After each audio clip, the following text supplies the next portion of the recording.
Romeo and Juliet, a tale as old as time. Two young lovers from feuding families whose passionate romance culminates in a heart-wrenching tragedy. This iconic story has been retold and reinterpreted countless times, yet its power to captivate audiences remains undimmed. What if we questioned the conventional ages of the protagonists? And what if we considered alternative gender identities for these iconic characters? Today, we embark on a journey to challenge the familiar, to confront the conventional, and to discover the depths of human emotion that lie beneath the surface of one of literature's most enduring narratives. Join us as we dive deep into the captivating world of Romeo and Juliet and explore the profound impact of age and identity on their eternal love story. When we first encounter Romeo and Juliet, they are presented as remarkably young. Juliet on the eve of her 14th birthday, and Romeo, a youth just past his own. This youth is crucial to the tragedy.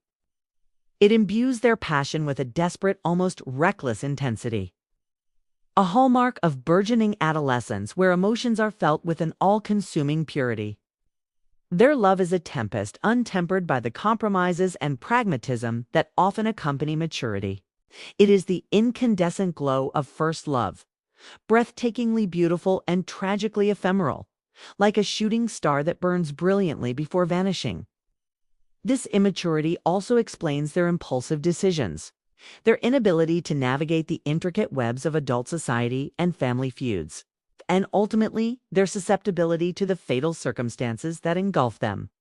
They are children playing in a battlefield, unaware of the true cost of the war surrounding them. But what happens when we shift this crucial element of age? Imagine Romeo, not as a lovesick teenager, but as a man in his late 20s or early 30s. He might still be prone to passionate declarations, but his melancholy would be tinged with a deeper existential weariness. A disillusionment born from experience rather than youthful angst. His impulsiveness might stem from a profound dissatisfaction with his current life.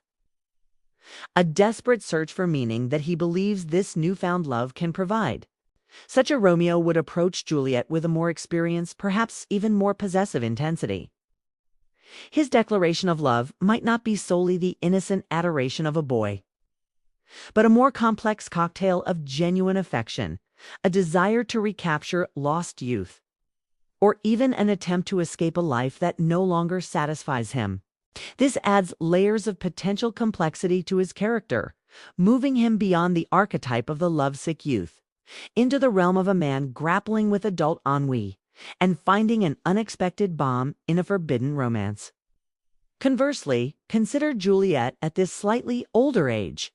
A young woman on the cusp of her early 20s might possess a more developed sense of self, a greater capacity for critical thought, and a more nuanced understanding of the world and her place within it.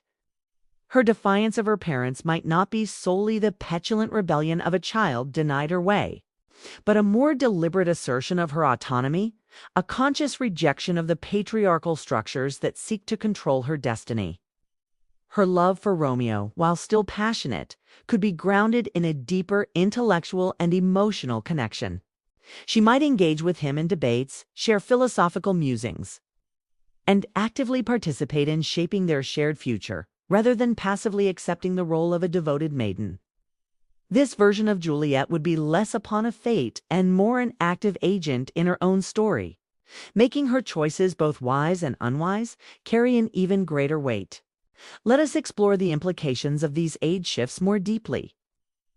If Romeo is older, perhaps his infatuation with Rosalind was not merely a passing adolescent fancy, but a more profound, yet ultimately unfulfilling attempt to find solace or companionship. His immediate and overwhelming devotion to Juliet might then be seen as a desperate grasp for something real, something that finally ignites his jaded spirit. This could introduce a darker, more desperate undertone to his character, where his love for Juliet is intertwined with his own personal search for redemption or escape. His interactions with Juliet might reveal moments of doubt or possessiveness, born from a fear of losing this last bastion of hope. The Verona he inhabits is still a place of rigid social codes, but his disillusionment with his own life might make him more reckless. less inclined to consider the long-term consequences of his actions. The feud for him could represent not just an abstract societal ill, but a personal obstacle to a happiness he feels he has long been denied. When Juliet is imagined as an older woman, say 22 or 23, her interactions with her parents take on a different hue. Her mother's attempts to marry her off to Paris become not just a parental decree. Juliet's resistance would then be framed as a direct challenge to these efficient considerations. A rejection of the societal contract that dictates a woman's life. Her secret marriage to Romeo, rather than a flight of youthful fancy, could be an act of profound personal conviction. A commitment made with a clearer understanding of its implications and potential repercussions. Her perceived helplessness in the face of the escalating conflict could be less about a lack of agency and more about the overwhelming power of the patriarchal forces arrayed against her. Her descent into despair and her final act could then be interpreted as the desperate measure of a woman who has exhausted all avenues of escape within a system that offers her no genuine agency. Consider the impact of making both protagonists older, perhaps in their late 20s. Their initial meeting could,